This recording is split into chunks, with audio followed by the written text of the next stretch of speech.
बिद्रीच्या सभासदांचा कागल तहसीलदार कार्यालयावरती मोर्चा, कारवाईचा केला निषेध। बिद्री येथील दूधगंगा वेदगंगा सहकारी साखर कारखान्याच्या इथेनॉल प्रकल्पावर करण्यात आलेल्या कारवाईबद्दल कागल येथे निषेध मोर्चा काढून निषेध व्यक्त करण्यात आला। यावेळी सर्वच उपस्थितांनी तीव्र शब्दात नाराजी व्यक्त केली। बिद्रीवरील कारवाईच्या निषेधार्थ सर्वच बिद्री सभासद कार्यक्षेत्रातील तहसीलदार कार्यालयाला निवेदन देऊन मोर्चा काढण्याचे आवाहन करण्यात आले होते। त्यानुसार आज कागल येथे मोर्चा काढण्यात आला।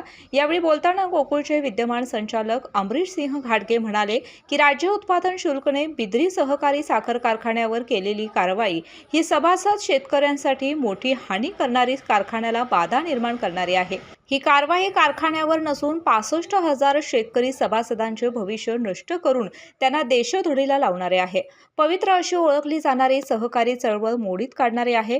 बिद्रीवरील कारवाईमुळे प्रकल्पाच्या कर्जाचा बोजा सभासदांवर येण्याची शक्यता निर्माण झाली असून मोलॅसिस निर्मितीवरील बंदीमुळे पुढील हंगाम सुरू होईल की नाही अशी शंका उपस्थित झाली आहे। यामुळे शेतकरी हवालदिल झाला असून यामुळे शेतकऱ्यांचेच मोठे नुकसान होणार आहे। राजकारणामुळे चांगला चालू असणारा कारखाना बंद पाडण्याच्या स्थितीमध्ये आला आहे। याला कारणीभूत असणाऱ्यांनी स्वतः आत्मपरीक्षण करावे असे अनेक वक्त्यांनी बोलताना सांगितले।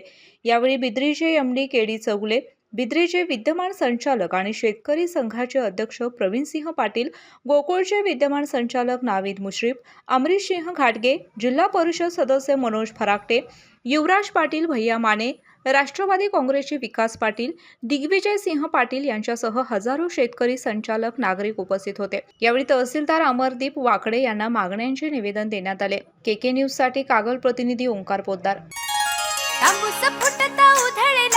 भूपाळी रामपारी दिशादाही उजळल्या आल गोकुळ आपुल्या दारी, निर्भेळ आणि सकस चवीच गोकुळ लई भारी। गोकुळ दूध आणि दर्जेदार दुग्ध उत्पादने, चव आहे कोल्हापुरी, गोकुळ लई भारी।